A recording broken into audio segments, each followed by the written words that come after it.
উপজেলা পরিষদ নির্বাচনে প্রার্থী হয়েছি। আমি প্রার্থী হিসাবে আমার মার কাছে এসেছিলাম আনারস। সে আনারস মার্কা আরেকজনও চেয়েছিল, দুজনের মধ্যে সমঝোতা হয় নাই, যার কারণে লটারি হয়েছে। আমি আনারস মার্কা লটারিতে উইন করেছি, আলহামদুলিল্লাহ। আমি নির্বাচনে প্রার্থী হয়েছি সম্পূর্ণ গাজীপুর উপজেলাবাসীর সকল শ্রেণী পেশার মানুষের সমর্থন নিয়ে।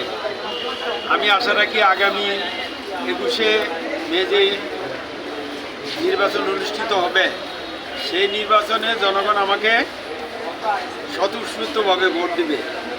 কারণ আমি আমার অতীত রাজনৈতিক জীবনে আমি কোনোদিনও কোনো রকমের দুর্নীতি অথবা কোনো রকমের সমস্যা, কোনো নেতাকর্মী অথবা কোনো মানুষের সাথে আমি কোনো রকমের ঝামেলায় জড়াই না। সেই দিক থেকে আমি সবাই আমাকে ভালো জানে, আমার এটা এখন তো বিশ্বাস। কিন্তু কোনো প্রভাব পড়বে কিনা? ভোটে তো প্রভাব দেখেন, এটা আমরা যতই আমরা বলি যে নিরপেক্ষ নির্বাচন হবে, কিন্তু লক্ষণ কিন্তু খুব ভালো না।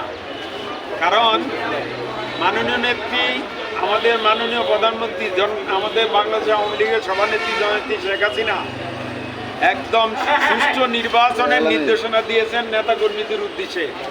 এবং আমাদের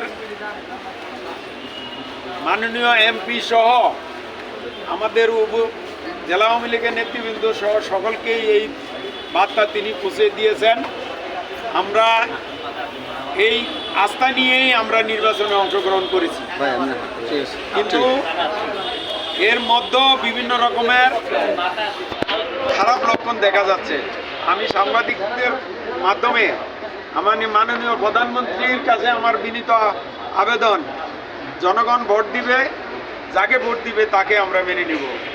আমি ইনশাল্লাহ বিশ্বাস করি জনগণ আমাকে ভোট দিবে। যদি আমি ভোট দিয়ে আমাকে নির্বাচিত না করে আমার কোনো দুঃখ নাই, কিন্তু আমি সুষ্ঠু নির্বাচন চাই। পরিকল্পনা আছে।